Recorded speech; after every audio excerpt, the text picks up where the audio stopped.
Hey guys, Big B here. So as you can tell from the title, we got a case knife here that kind of disappointed me.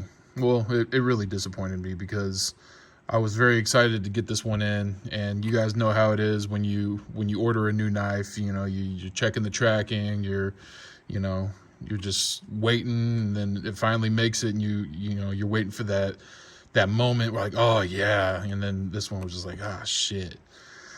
So I want to start off by saying I'm not trying to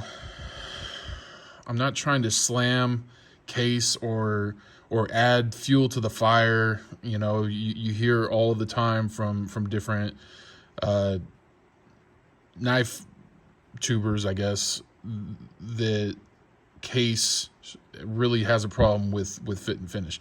Now, when I did my research on this one, it said that it was wire cut and that it was only handled by a select few, like 3 or 4 people at the case factory. So I was excited, like, oh, this is going to be, phenomenal fit and finish, except, especially for the price. This is a 500, I think it was $533 for this knife. So, I took a gamble, and it's going to be going back to the distributor where I got it.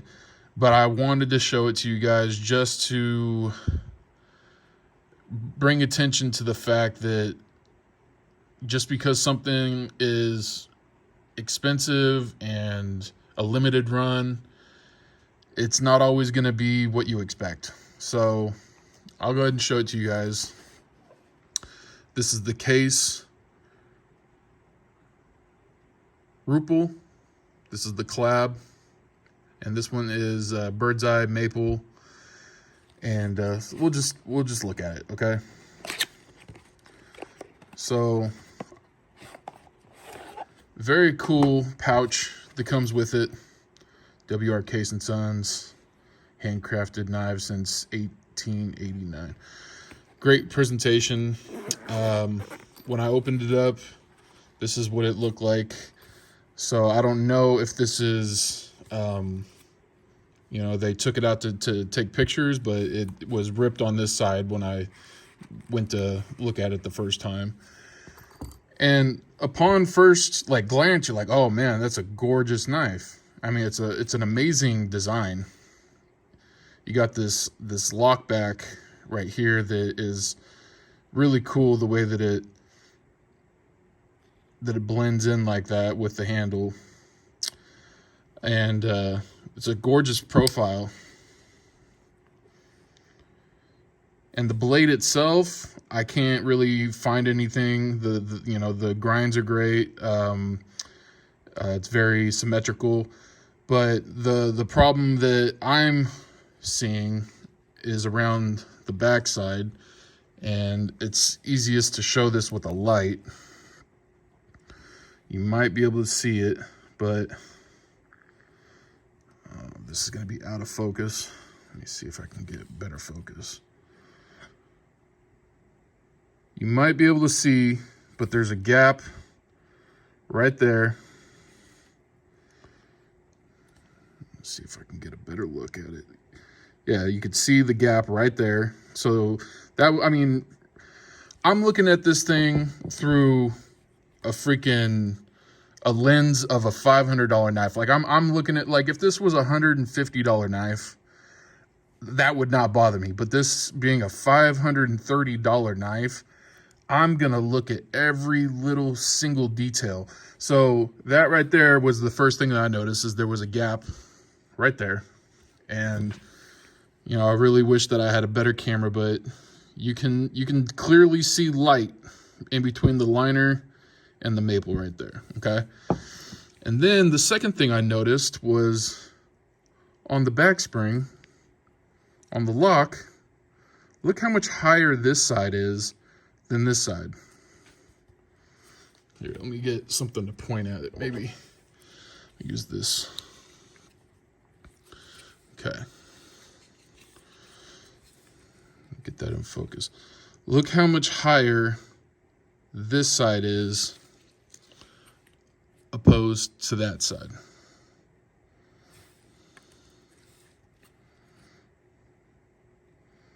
This side's clearly higher than that side. You can see that. And there's another gap right there. You can see the light in between the liner and the maple. So, and the transition on the butt of the knife right here, you can feel that it's sharp. So, I mean, you know, like I said, it's a beautiful knife. But for the price point, there's no way. I just, you know, I want to be able to overlook all those things, and just because it's such a gorgeous knife. And but yeah, I can't justify the money on something that isn't near perfect, you know. So I just wanted, I'm not trying to beat up on Case. I'm really not. I love American-made companies, and I want them to do well. But I think it's important that we show these kinds of things, and you know, bring it to everyone's attention, you know, because if you're going to put $500 into a company, you want to make sure that you're making the right decision. So yeah, I don't know. I really wish that this would have been a home run, and it's not. I mean,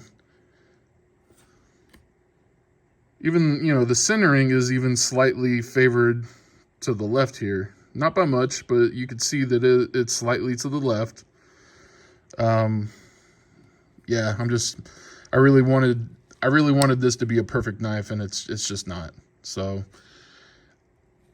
I don't know. Let me know what you guys think. I may piss some people off, but you know, it is what it is, and I don't know what exactly they would do to correct this. I don't know if they would send this back to Case and have it redone, but I just with the gapping right there, that's unacceptable to me for a knife of this caliber. So it's going to be sent back to the distributor that I got it from, and you know, I'll go in a different direction. But I think from here on out, I'm probably not going to buy Case knives unless I have them in hand first and I'm able to look at them and inspect them on the spot.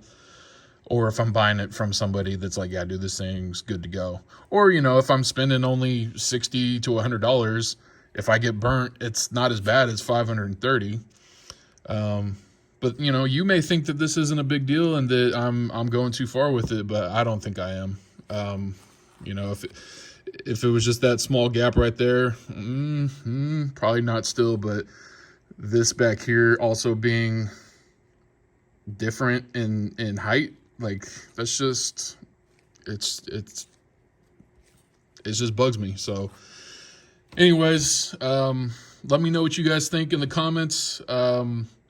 You know, I love all my American made products. I love, you know, I have a bunch of Case knives that I do love, but this isn't what I want for my money at $500. So yep, that's all I got to say about it. I'm just kind of beating a dead horse at this point. So I'm going to go ahead and get out of here. And as always, I thank you guys for stopping by. And remember, live life on the edge. Take it easy, guys.